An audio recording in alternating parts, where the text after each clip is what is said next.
अवर रामचंद्र जी की जय। देखिए गोस्वामी तुलसीदास जी ने रामचंद्र जी के प्रभाव को, रामचंद्र जी के व्यक्तित्व के, रामचंद्र जी की कोमलता और रामचंद्र जी के परम ब्रह्म परमेश्वर रूप को रामचरितमानस में उन्होंने अपने तुच्छ वाणी से प्रकट किया है। रामचंद्र जी की उदारता देखिए कि रामचंद्र जी जब अपने पिता से मिलने गए और पिता को दो वरदान मांग करके वो व्याकुल अवस्था में नीचे पड़े थे, वो उनका आंख नहीं खुल रही थी, शरीर थर थर कांप रहा था। राम को वनवास देने में वो नाना प्रकार के सोच विचार कर रहे थे कि मैं अपने कोमल पुत्र को, मैं राम को अपने से दूर कैसे कर सकता हूँ। नाना प्रकार की बातों से वो परेशान थे और कोई समझ नहीं पा रहा था। रानी और राजा में जो भी वार्तालाप हुई, उसके बाद रामचंद्र जी को सुमंत्र ले गए और रामचंद्र जी ने उनके पास खड़े हुए उनका पैर स्पर्श किया, चरण स्पर्श किया और दशरथ जी ने आंखें खोल करके रामचंद्र जी को देखा और उनके नेत्रों से निरंतर प्रेमाश्रुओं बह रहे थे। पिताजी की ऐसी अवस्था देख करके देश काल और परिस्थिति के अनुसार रामचंद्र जी अपने बुद्धि के अनुसार अपने पिता से कहा कि पिताजी, आपके सामने मैं कुछ कहना चाहता हूँ।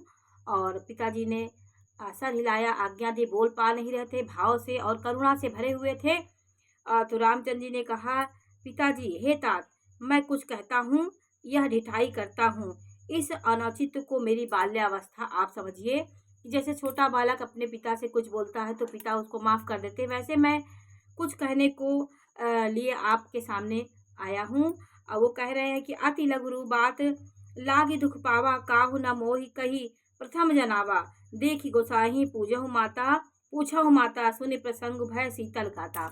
उन्होंने कहा, इस अत्यंत तुच्छ बात के लिए आपने इतना दुख पाया है। मुझे किसी ने पहले ये बात नहीं बताई थी। ये बहुत छोटी बात है। उन्होंने अपने पिता को अपनी बुद्धि समझा रहे हैं कि स्वामी को इस दशा में देखकर माता से मैंने पूछा तो माता ने कारण बताया। यह सुनकर मेरे अंग शीतल हो गए। मुझे बड़ी प्रसन्नता हुई कि मैं वनवास जाऊंगा, वहां मुझे ऋषि मुनि मिलेंगे। और क्योंकि वो निष्काम थे रामचंद्र जी, उनको किसी का दुख सुख का कोई एहसास नहीं था। वो कर्म के लिए धरती पे आए थे, उनका जो उद्देश्य था। लेकिन वो पिता थे, वो संसार माया में थे, वो भगवान को पा करके भगवान से बिछड़ना नहीं चाहते थे। रामचंद्र जी के प्रति अगाध प्रेम। वो राम के बिना, वो मछली कह रहे थे कि मछली बिना पानी के रह सकती है, सांप बिना मणि के रह सकता है, लेकिन मैं रामचंद्र जी के बिना नहीं रह सकता है हूँ। ये उनकी ऐसी अवस्था थी। वो पिताजी से हाथ जोड़ के कह रहे हैं कि मंगल समय स्नेह बस सोच परिहरी तात, आय सुदेही हर्ष हिये कहीं बोल के प्रभु गात। उन्होंने कहा, हे पिताजी, इस मंगल के समय स्नेहवश, आप स्नेह के वश में हो गए हैं, उसे छोड़ दीजिए और हृदय में प्रसन्न होकर मुझे आज्ञा दीजिए। यह कहते हुए श्री रामचंद्र जी सर्वांग पुलकित हो गए, क्योंकि वो परम ब्रह्म परमेश्वर थे। उनको आभास था कि जो घटना होने की होती है भगवान उसका उसका ठीक से व्यवस्था होती है। ये सब चीजें जब उत्पात होती है, परेशानियां आती हैं, परिवर्तन आता है, तो उसे घबराना नहीं चाहिए। रामचंद्र जी के जीवन में एक रात में ही शनि प्रवेश कर गया और रामचंद्र जी को वनवास हो गया। ये सब चीजें हमारे ग्रहों के प्रभाव को भी रामचंद्र जी झेले हैं, क्योंकि मानव रूप में उन्होंने आए तो धरती के जितने भी सिस्टम होते हैं, धरती के जितने भी ग्रह नक्षत्र जो काम करते, वो रामचंद्र जी के भी जीवन में काम किए। तो शनि का आगमन हो गया और रामचंद्र जी वनवास को जाने के लिए तैयार हैं। इस पृथ्वी तल पर उसका जन्म है जो अपने माता पिता को की बातों को मानता है और उनके आज्ञा का पालन करता है। उन्होंने कहा कि मुझे परम आनंद हो रहा है और माता पिता प्राणों के समान मुझे प्रिय है। चारों पदार्थ धर्म अर्थ काम मोक्ष उनकी मुट्ठी में रहते हैं भगवान के, रामचंद्र जी के। वो इस प्रकार अपने पिता को समझा रहे हैं कि कोई उसकी बात नहीं है। मैं थोड़े दिन में वनवास झेल करके और मैं फिर अयोध्या में आऊंगा। जैसे मैं विद्या अध्ययन करने गया था, उसी प्रकार मैं आपके पास आ जाऊंगा। आपकी आज्ञा पालन करके और जन्म का फल पाकर मैं जल्दी ही लौट आऊंगा। कृपया आज्ञा दीजिए। माता से विदा मांगा, फिर आपसे पैर लगा प्रणाम करके वन को चलूंगा। मैं माता से मिलने जा रहा हूँ। मैं शीघ्र ही वन के लिए तैयार हूँगा। और दशरथ जी तो कुछ बोल नहीं पा रहे थे, वो बिना बोल ही नहीं पा रहे थे। मुख सुखाई लोचन श्रमही और शोक न हृदय समाई, मनहु करुण रस कट कटई, उतरी अवध बजाए। उनके सबके मुख सूख जाते हैं, आंखों में आंसू बहते हैं, शोक हृदय में समाता नहीं है और मानो मानो करुणा रस डंका बजाकर उतर आया हो। ऐसा लग रहा था कि अयोध्या में करुणा रस ही आ गया हो। सबके संपूर्ण प्राणियों के नेत्रों में जल भर आया था। सब मिलकर ये कह रहे थे कि कैसा संयोग आ गया है। इतने में विधाता ने कितनी बात बिगाड़ दी। एक क्षण में, रात भर में ऐसा क्या हो गया कि राजा वनवास जा रहे हैं। उनके मन में कैकेयी को अपशब्द कह रहे थे, गालियां दे रहे थे। इस पापिनी ने क्या सूझा कि जो इसने ऐसे छाए हुए घर को इसने आग लगा दी।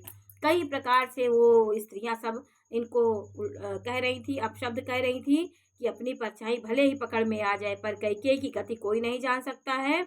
एक देखिए उसमें है, एक दोहा है, दोहा नंबर 47 में है। ये प्रसिद्ध भी दोहा है कि का न करे अबला प्रबल, का न करे अबला प्रबल। तो ये दोहा है, आप लोग उसको सुने। काह न पावक उजारि सक, का न समुद्र समाई, का न करे अबला प्रबल, केहि जग कालू न खाई। आग किसे नहीं जला सकती, समुद्र किसे नहीं समा सकता। अबला कहने वाली स्त्री, प्रबल स्त्री जो होती है, प्रबलता जिसके अंदर होती है, वो क्या नहीं कर सकती, और जगत में काल किसको नहीं खा सकता। ये सब आपस में बात कर रहे हैं कि कुछ भी हो सकता है, अबला कुछ भी कर सकती है। इसलिए कैकेयी ने सब बातें बिगाड़ दी। विधाता ने क्या सुनाकर क्या सुना दिया, दिखाकर क्या दिखा दिया। ऐसी दुर्बुद्धि कैकेयी को विचार कर वर मांगना चाहिए। ये तो ऐसे ही सबको कर दी है, जैसे जो हट करके ये उनसे 2 वरदान मांगी है। दशरथ अपने पत्नी के वश में हो गए। वो पत्नी के मुंह में उन्होंने ऐसा वरदान क्यों दे दिया। ऐसा वरदान वो नहीं देना चाहते थे, लेकिन पहले कैकेयी ने उनको राम की सौगंध दिला दी और अब उनके वर के बारे में उनको नहीं बताया। तो उनके दिमाग में, मन में ये हुआ ही नहीं कि ऐसा वर मांग सकती है। उन्होंने सोचा कि राज मांगेगी, कुछ भी मांगेगी, गहने वहने, जो स्त्री का एक स्वभाव होता है उस हिसाब से मांगेगी। उन्होंने कहा कि दुनिया में मैं क्या तुमको नहीं दे सकता हूँ। राजा को रंक बना सकता हूँ, रंक को राजा बना सकता हूँ, दुनिया की कोई भी चीज़ तुम मांग लो। लेकिन 2 ऐसे वरदान उनको घायल कर दिए। उसको देने में वो पहले सौगंध खिला दी, फिर देने के लिए उन्होंने कहा प्राण जाए पर वचन न चाहिए, रघुकुल रीत चल जी आई। ये उन्होंने प्रण दिला के मांगा तो उनको मजबूर हो गए, उनको देना पड़ा। और हाथों से कोई हाथ से आंख मूंद लेता, कोई पूर्ण इतनी उसको गाली देने में फिर संकोच हो रहा था। भरत जी को, रामचंद्र जी तो प्राणों से प्राण, सब नाना प्रकार की बातें आपस में कर रहे थे। और ब्राह्मणों की स्त्रियां, जो कुल की बड़ी बड़ी स्त्रियां थी, वो कैकेयी को बहुत बैठा करके समझा रही हैं। कैकेयी तो होनहार के वश में थी, जो होना था वो होने के लिए कैकेयी जिद बांधी हुई थी। वो मान रही थी, किसी की बात वो सुन रही थी। वो कहा कि तुम तो सदा कहती थी कि रामचंद्र जी के समान मुझे कोई नहीं प्यारा है, तुम मुझको भरत भी नहीं प्यारे जितना मुझे रामचंद्र जी प्यारे हैं। रामचंद्र जी के लिए तुम सदैव निछावर रहती थी और इस बात को सारा जगत जानता है। श्री रामचंद्र जी भी तुम पर स्वाभाविक स्नेह करते थे, तुमको इतना प्रेम करते थे। आज भी अपराध से उन्हें वन क्यों भेजा है? आज किस अपराध के कारण तुमने राम को वन भेजा है? तुमने कभी कौशल्या के साथ सौतिया डाह भी नहीं किया। कभी तुम्हारे मन में इतनी निर्मल थी, तुम इतनी वीरांगना थी कि तुम्हारे तीनों रानियों में सबसे ज़्यादा स्नेह राजा तुम्ही से करते थे, पर ऐसा तुमने क्यों किया? ये सब बातें सारा देश तुम्हारे प्रेम और विश्वास को जानता है। अब कौशल्या ने तुम्हारा कौन सा काम बिगाड़ दिया जिसके कारण तुमने उनके पुत्र से इतना बड़ा बदला लिया और इतना बड़ा तुमने उनको वज्र प्रहार कर दिया है। अब देखिए दोहा नंबर 49 में है कि सिय की पिए पग पर हरि, लखन की रही धाम, राज की भुजव भरतपुर, नृप की जइहे बिनु राम। वो कह रही हैं, क्या तुमने ये बवंडर जो रचा है, जो वज्रपात किया है, क्या तुम सोचती हो कि सीता राम से अलग हो जाएंगी? लक्ष्मण जी श्री रामचंद्र जी के बिना घर में रहेंगे? क्या भरत जी श्री रामचंद्र जी के बिना अयोध्यापुरी का राज भोग सकेंगे? वो सब प्रेम को जानती थी, अथाह प्रेम था। तो प्रेम का ही चारों धर्म अर्थ काम मोक्ष चारों राजा दशरथ के यहाँ जन्म लिए थे। और भरत तो भरण पोषण करने वाले, उनका राम के प्रति अगाध प्रेम था। लक्ष्मण तो शेषनाग के अवतार थे। लक्ष्मण जी क्यों उनसे दूर होते, क्योंकि शेषनाग की शैया पे ही वो विष्णु भगवान सोते हैं। तो सब एक दूसरे के अभिन्न अंग थे, वो कैसे अलग हो सकते हैं। वो यही समझा रही हैं कि ना लक्ष्मण रहेंगे ना भरत जी राज्य करेंगे। तुम ये जानती हो कि इतना प्रेम होने के बाद भी सब उजड़ जाएगा, तभी तुम्हारे मन में ऐसी विपरीत स्थिति क्यों आ गई है। अब वो होनहार के वश में वो है, धरती का काम होना है, तो ज्ञानी भी कभी कभी अपने ज्ञान को खो बैठता है, क्योंकि वो सत्ता प्रभु की होती है। प्रभु उस घटना को अंजाम देते हैं और आगे बढ़ाते हैं। इतनी ज्ञानवान होने के बाद एक तुच्छ मंथरा उनको क्यों उनका मत कर सकती है। ये सब योजना प्रभु की थी और ये मंद बुद्धि थी, वो कुबड़ी थी। लेकिन उसके जब जिह्वा पे उसके मस्तिष्क में सरस्वती वास हो गई, तो उस हिसाब से वो बोलने लगे, क्योंकि सरस्वती जी जो कराना चाहती हैं वही कराती हैं। बुद्धि कई प्रकार की होती, दुर्बुद्धि भी आ जाती, वो भी सरस्वती की देन होती है, और अच्छी बुद्धि भी सरस्वती की देन होती है। इसलिए सरस्वती जी, सब देवताओं का अलग अलग काम होता है। बुद्धि के बाद भी विवेक होना, विवेक से किसी बात को कहना। बुद्धि बहुत है आपके पास, आपको समझ नहीं है कि मैं किसको क्या कह रहा हूँ, किस परिस्थिति में मैं क्या कह रहा हूँ, ये आपका विवेक काम देता है। तो गणेश जी विवेक के देवता हैं। इसी प्रकार सारे देवी देवताओं का हमारे जीवन में काम होता है। सूक्ष्म रूप से सारे ग्रह नक्षत्र हमारे काम करते हैं। हमारी गतिविधियां, जो भी हम गतिविधि करते हैं, जो खाते हैं पीते हैं, सब देवी देवताओं के संरक्षण में हम करते हैं, उनके निगाह में हम रहते हैं। इसलिए हमें एक एक पल अपने दिन को देखना चाहिए कि हमने उठा, सब प्रभु की योजना होती। आप आज क्या है, कल क्या करना है, ये आपको नहीं पता है, सब प्रभु, सब उसी प्रकार से व्यवस्था होती है। अब देखिए रामचंद्र जी राज के भूखे नहीं है। सब वो कह रही है कि रामचंद्र जी राज के भूखे नहीं हैं, और ये तुम बिल्कुल मत सोचो कि हम लोग निर्जीव हो जाएंगे। चाहे वो कह रही हैं, चाहे चंद्रमा शीतल की जगह अग्नि बरसाने लगे, और विष चंद्रमा से विष की जगह अग्नि और चंद्रमा चिंगारियां देने लगे। कई प्रकार से उदाहरण देकर के उन्होंने कहा कि ऐसा, लेकिन भरत राम के प्रति विरोध उनका नहीं हुआ। कुबरी की सिखाई पढ़ी कैकेयी इस प्रकार कान उसके भर गए। वो नहीं समझ रही थी, वो भूखी बाघिन की तरह अपने ग्रास में लगी हुई थी। जब तक उसने बर्बाद नहीं सब हो गया, तब तक वो नहीं। मंद बुद्धि और भगनी कहती हुई सब नारियां चली गईं। राज करते हुए इस कैकेयी ने देव ने नष्ट कर दिया है। इसने जैसा कुछ किया है, जैसा मांगा है, अब वो सब स्त्री पुरुष आपस में विलाप कर रहे हैं और उस कुचाली कैकेयी को करोड़ों गालियां दे रहे हैं। देखिए कैकेयी भी अपमान की भागी हुई, लेकिन कैकेयी ने धरती में को कलंक लेकर के, और इतना बड़ा गालियां, इतना बड़ा सुन करके भी उसने जो उसके जीवन में उसने अपने राम के प्रति किया, राम को भगवान बनने का पूरा श्रेय कैकेयी को है। कैकेयी यदि इतनी दृढ़ ना होती तो राम वनवास ना जाते। ऐसी भावनात्मक घर में, प्रेम से भरा हुआ घर में ऐसा काम करने का हिम्मत सिर्फ कैकेयी में था। कैकेयी राम को बहुत मानती थी। राम और कैकेयी में वार्तालाप भी हुई थी।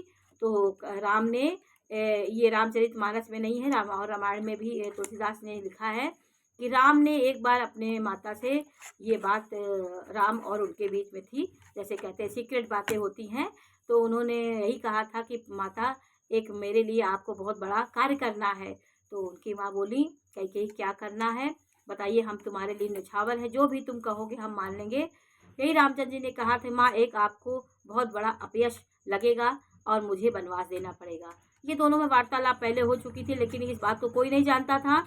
राम और कैकेयी इस बात को जानते थे। इसलिए कि कोई भी यदि आपको कष्ट दे रहा है तो वो भी विधाता का ही होता है। तो कैकेयी ने राम को राजा राम बना दिया, भगवान राम बना दिया। आज ये कठोर अगर तप न की कराई होती तो रामचंद्र जी भगवान ना होते, वो अयोध्या में ही रह जाते। कुछ राज्यों में उनका प्रभाव रहता, लेकिन जो ब्रह्मांड नायक हो गए वो उन्होंने, कैकेयी ने उन्हें बनाया। तो आपके ये रामायण में यही बताता है कि आप कोई आपको दुख दे रहा है तो आपके किसी प्रारब्ध में कुछ है, वो आपको हो सकता है उसके बाद आपको सुख मिले। वो आपको दुख सुख देने का काम प्रभु को होता है। देखिए जन्म मरण सुख दुख हानि लाभ, ये सब प्रभु के हाथ में होता है, इसमें किसी का दोष नहीं होता है। आपको कितना सुख मिलेगा, रामचंद्र जी वन में रह के भी सुखी थे, तो सुख उनको प्रभु दे रहे थे, प्रभु पर परम सत्ता दे रही थी।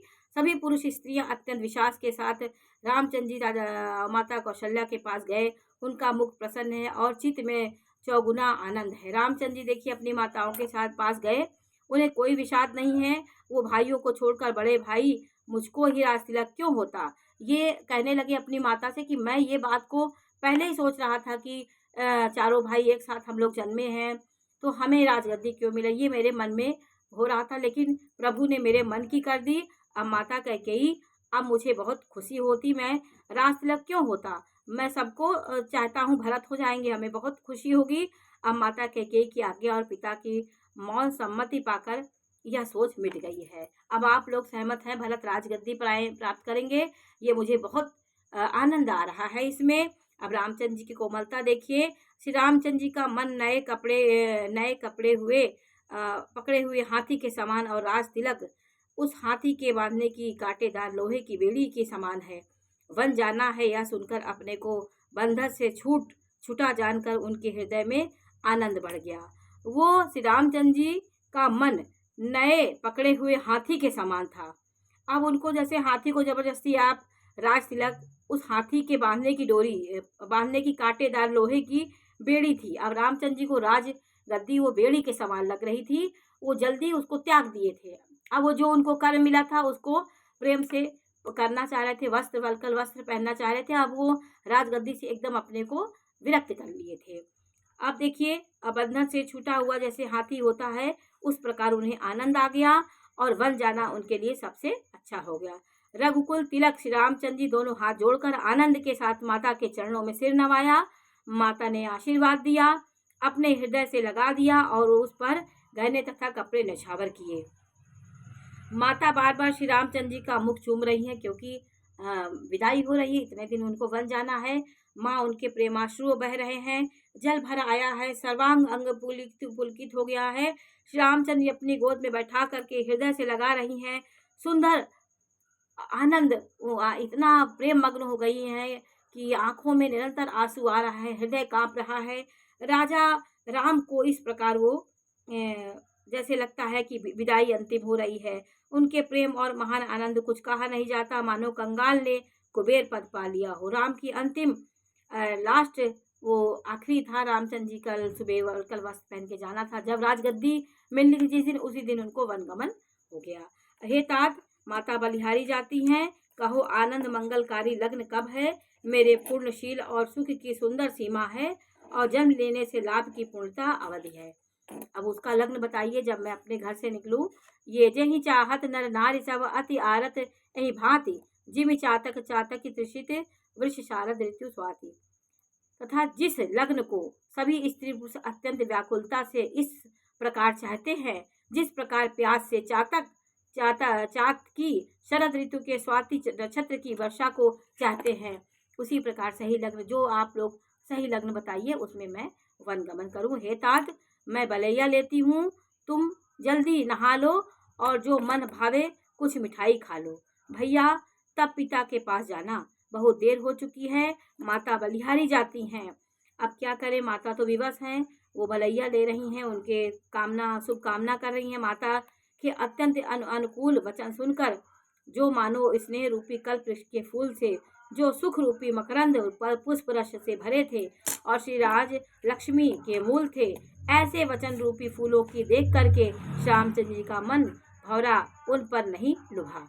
इतना प्रेम देख कर कि वो अपने कर्तव्य से हटे नहीं। जैसे सैनिक होता है, अपने लक्ष्य पे रहता है, उसके मृत्यु की उसे पहचानने परवाह नहीं होती, उसी प्रकार रामचंद्र जी अपने कर्म के प्रति पूरा ध्यान था। अब वो जाने के लिए उद्धत थे। हे माता, तू प्रसन्न मन से मुझे आज्ञा दे, जिससे मेरी वन यात्रा में आनंद मंगल हो। मेरे स्नेह बस भूल कर भी डरना नहीं। हे माता, तेरी कृपा से आनंद ही होगा। उन्होंने कहा, बस हमें आनंद दे, हमें आशीर्वाद दीजिए, क्योंकि आशीर्वाद आपका प्रतिपल आपको काम देता है। इसलिए भगवान राम ने सबका आशीर्वाद लिया, भाई, गुरु, माता, पत्नी, सबका उन्होंने हृदय से उन्होंने सबको स्वीकार किया और सबका आशीर्वाद लिया। इसलिए राम जंगल में भी मंगल थे। राम को कभी कोई कष्ट नहीं हुआ। उनके साथ पूरा ब्रह्मांड लगा हुआ था। राम परमानंद थे, परम आनंद में रहते थे। रामचंद्र जी रघुकुल में श्रेष्ठ रामचंद्र जी बहुत ही नम्र और मीठे वचन माता के हृदय में बाण के समान कसकने लगे। इस शीतल वाणी को सुनकर कौशल्या वैसे ही सहकर सूख गई जैसे बरसात का पानी पड़ने से जवाब सूख जाता है। अब वो सूख गई हैं। उनके हृदय में विषाद कुछ कहा नहीं जाता, मानो सिंह की गर्जना सुनकर हिरनी विकल हो गई हो। नेत्रों में जल भर आया, शरीर थर-थर कांपने लगा, मानो मछली माझा पहली वर्षा का फेन खाकर बदहवास हो गई हो। एक मछली होती है वर्षा का जो पानी होता है फेन को खा करके वो बदहवास हो जाती है। ये कवि ने ऐसे गुड़ गुड़ उपमा दे करके रामचरितमानस में बताया है। तो धीरज धरकर पुत्र का मुख देखकर माता गदगद वचन कहने लगी, हे तात, तुम तो पिता को प्राणों के समान प्रिय हो। तुम्हारे चरित्र को देखकर वे नित्य प्रसन्न होते हैं। राज देने के लिए उन्होंने ही शुभ दिन शोध कर बनाया था, फिर अब किस अपराध से वन जाने को कहा। हे तात, मुझे इसका कारण सुनाओ। सूर्यवंश रूप वन को जलाने के लिए अग्नि कौन हो गया। अब माताओं को नहीं पता था, माताएं राम से पूछ रही हैं ऐसा कैसे हो गया, क्योंकि इतना बड़ा महल होता था, राजा रानी के बीच में क्या बात हुई वहां तक नहीं पहुंच पाती थी। ऐसे रानियों में अब उनके दोनों, अब ये रात में ये सब बातें हो गई, सुबह के समय रानियों को भी नहीं पता था। अब कौशल्या पूछ रही हैं, सुमित्रा लोग सब राम से पूछ रही हैं। बोलो सियावर रामचंद्र जी की जय। आगे का प्रसंग मैं अगले एपिसोड बताऊंगी। नमस्कार।